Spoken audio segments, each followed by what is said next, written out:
Bab 343. 10 miliar. Marius terkekeh dan berkata, ketika mendengar jalang ini, benar-benar menggiurkan. Yang lain juga berkata, ya, tubuh Jolene sangat bagus. Muka juga cantik. Penampilan yang polos dan arogan. Di atas tempat tidur pasti berbeda. Setelah melihat Jolene di majalah, mereka tidak bisa menahannya. Padahal ada belasan wanita cantik dalam ruangan itu. Marius melihat mereka sekilas langsung tidak berminat. Tidak secantik Jolene. Memikirkan Jolene, dia tidak lagi tertarik pada wanita manapun. Begini Freddy. Malam ini kita tiduri Jolene bersama. Uang yang kamu pinjam tidak perlu dikembalikan.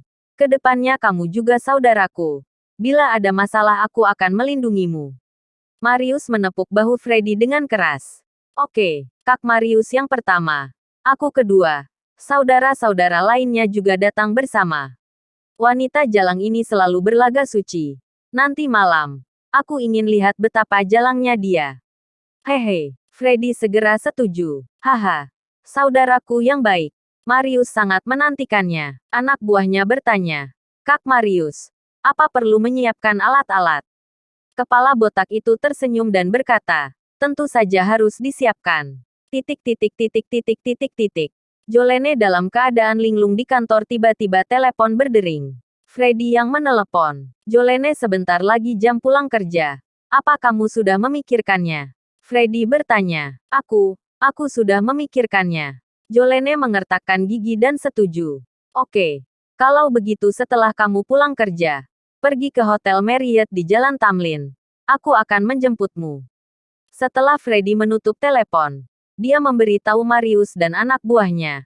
Mereka segera tertawa bahagia. Orang-orang itu bergegas ke Hotel Marriott. Mereka sudah tidak sabar lagi. Akhirnya tiba waktunya untuk pulang kerja. Jolene pertama-tama mentransfer 10 miliar pada sebuah kartu. Lalu mengambil gunting tajam dan memasukkannya ke dalam tas kemudian meninggalkan kantor. Ini membuat semua orang merasa semakin aneh. Biasanya Jolene harus bekerja lembur sampai jam 11 atau 12 malam. Hari ini tepat jam 6 sudah pulang. Pasti ada masalah. Tapi sebagai bawahan, bagaimana bisa mencampuri kehidupan pribadi bos sendiri? Pada saat ini, Nathan yang telah tidur sepanjang sore, bangun meregangkan tubuh dan bersiap untuk pulang kerja. Menurut kalian Direktur Jolene hari ini terlalu aneh tidak? Seharian tidak melakukan apa-apa dan linglung begitu. Ya betul. Sangat tidak normal. Lagi pula hari ini bukan masa menstruasinya. Sangat aneh. Sepertinya setelah menerima panggilan telepon tadi pagi jadi seperti ini. Titik titik titik titik titik titik. Nathan mendengar beberapa gadis bergosip. Celaka. Jolene sepertinya ada masalah. Nathan berseru. Awalnya berpikir tadi pagi menabrak dirinya karena kecelakaan. Sekarang tampaknya banyak hal tidak biasa. Dia segera menelepon Vermilion. Segera periksa jejak Jolene hari ini. Siap. Dewa Perang. Titik titik titik titik titik titik. Pada saat ini, Jolene telah tiba di Hotel Marriott. Freddy sedang menunggunya di lobi hotel. Jolene menarik napas dalam-dalam dan mengikutinya. Jangan buru-buru. Aku akan memeriksa uangnya dulu. Pikiran Freddy masih sangat jernih. 10 miliar ini tetap harus diambil. Oke. Ikut aku ke atas. Freddy berjalan di depan. Jolene mengikuti di belakang. Dia mencengkeram tasnya erat-erat. Sampai di kamar Presiden Suite yang telah dipesan Freddy. Jolene hendak mengatakan sesuatu tiba-tiba dia melihat 5 orang berjalan keluar. Pria botak sedang menatapnya sambil tersenyum mesum.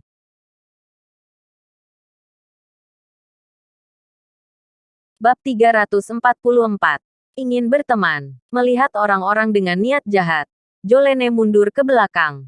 Siapa kalian? Apa yang kalian lakukan? Marius menggosok kedua tangannya dan tersenyum. Adik, jangan takut.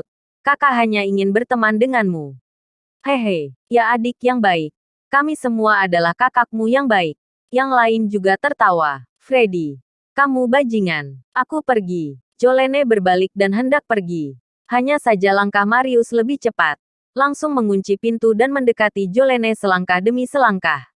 Adik mau kemana? Kakak pasti lembut padamu. Marius terkekeh. Bola mata hampir terbang keluar.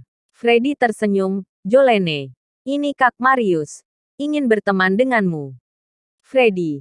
Apa maksudmu? Apa yang mau kamu lakukan?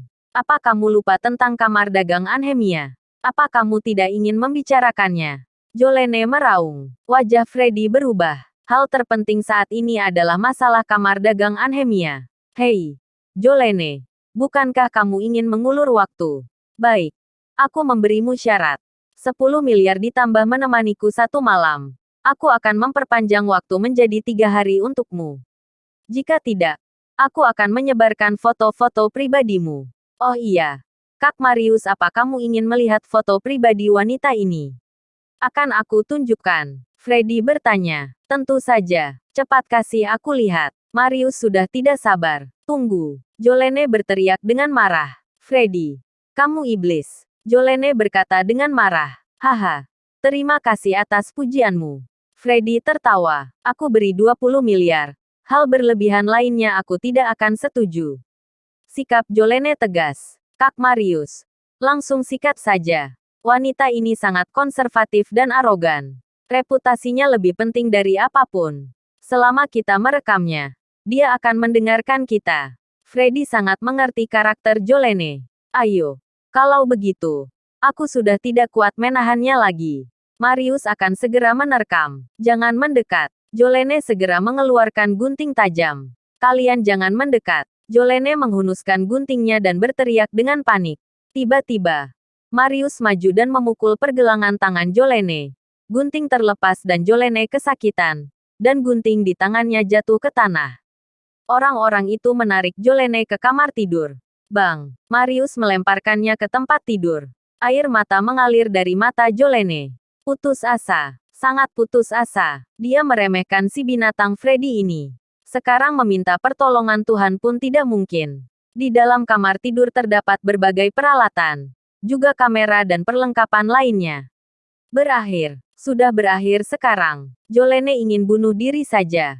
Marius dengan cepat melepas pakaiannya. Mengambil segenggam obat dan memasukkannya ke dalam mulutnya. Saudara-saudaraku. Aku duluan. Marius bersiap menerkamnya. Saudara-saudara sedang bersenang-senang. Apa aku boleh ikut serta? Pada saat ini, sebuah suara tiba-tiba terdengar dari belakang. Marius, Freddy dan yang lainnya berbalik dan melihat Nathan yang sedang merokok. Siapa kamu? Kenapa kamu ada di kamarku? Freddy bertanya. Marius dengan ekspresi ganas di wajahnya dan kekejaman di sudut mulutnya. Hajar dia. Aku paling benci diganggu saat ini. Bersambung.